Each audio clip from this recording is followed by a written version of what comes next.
साथीहरू नमस्कार। सुकुम्बासीको नाममा सरकारी सम्पत्ति हडपेर कसरी रजाई गरिरहेका छन् त? यो भिडियो हेर्नु। सत्ता र शक्तिको आडमा यिनीहरूले सरकारी सम्पत्ति कब्जा गरेर बनाएका बिल्डिङहरूबाट महिनाको करोडौं भाडा उठाइरहेका छन्। तपाईँ पहिला यो भिडियो हेर्नुस्। भिडियोलाई धेरैभन्दा धेरै सेयर गर्नुहोला साथीहरू। सरकारको कति तिर्नुहुन्छ? दुईटा सरकारको 20,000। तपाईँले कसको जग्गामा संरचना बनाएर भाडा उठाउँदै हुनुहुन्छ? मैले त हिजोको समयमा त यो ट्रेड युनियन महासङ्घकै जग्गा भनेर बसेको हो। पार्टीले तत्कालीन माओवादीले त्यो बेलामा यत्रो बिल्डिङ बनाइदियो पृथ्वी चोकमा, सरकारी जग्गामा अब बनायो हडपेरै बसेको हो र सरकारी जग्गामा भाडा उठाएर खाएकै हो। सरकारको नीति छ, त्यसमा सर्छ स्वीकार यसलाई खाली गर्ने योजना छ। खाली मात्र गर्ने कि अहिलेसम्म लिएको भाडा फिर्ता पनि गर्ने?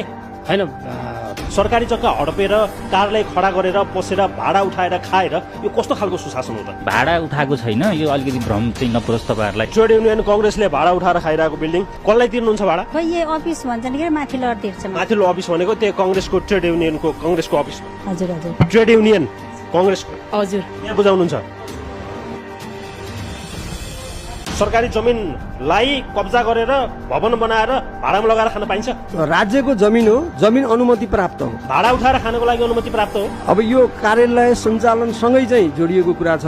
यही माथि भवनमा बुझाइन्छ। ट्रेड युनियन कांग्रेसको भवन बुझाउनुहुन्छ। अनि तपाईँ नेता यो जमिन सरकारी जमिन भाडामा लगाएर भाडा खाएर बस्ने? अब यो एउटा कुरा त हामी नेता होइन। यहाँको भाडा चाहिँ जी फन्डले उठाउँछ।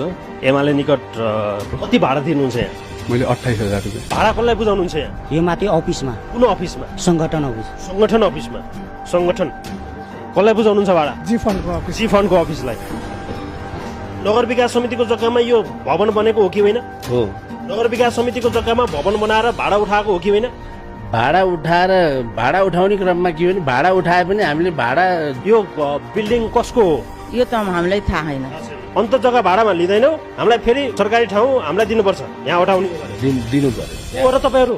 तपाईँलाई दिनुपर्ने को हो र तपाईँ? हामी यो नेपालको दर्ता भएको हामीले वार्षिक एउटा श्रमिकसँग 170 उठाउने हो। तपाईँको समस्या हो क्या? हजुर, त्यो तपाईँको समस्या हो क्या? तपाईँ कुन राज्यको, कुन चाहिँ राज्यको अङ्ग हो?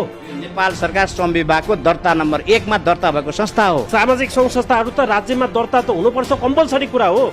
कम्पलसरी कुरा हो नि त्यो त। अनि त्यो चाहिँ त्यो राज्यको संस्था हो त?